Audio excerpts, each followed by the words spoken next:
Maintenant, c'est le temps de poser un premier geste. Lancez un petit projet. Et je le sais, vous en rêvez déjà.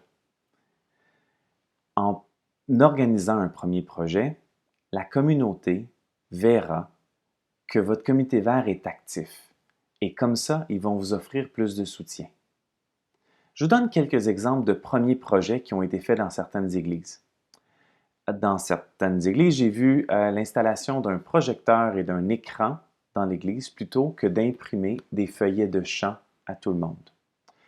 Ça a le bénéfice aussi de pouvoir avoir des gens qui continuent constamment à regarder vers l'avant plutôt que de regarder vers le bas.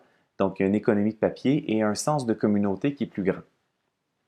Un autre geste qui a été fait, et là, je pense que je vais vous faire rire, c'est du compost. Mais en fait, il y a une des paroisses, à chaque année, organisait une épluchette de blé d'Inde.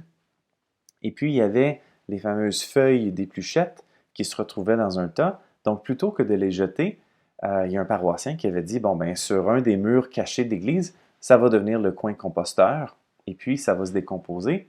Et l'année suivante, on permet de prendre ce compost-là, c'était un terreau riche, de le mettre dans des sacs, et puis ensuite de ça, ben, de le vendre au profit de l'Église. Donc, c'était leur premier geste.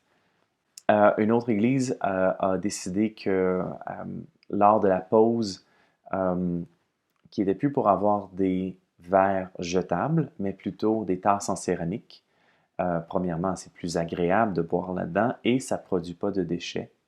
Donc, voilà, 3 idées de premiers gestes à poser. Je vous le répète, il ne faut pas que ce soit trop gros. C'est un premier projet.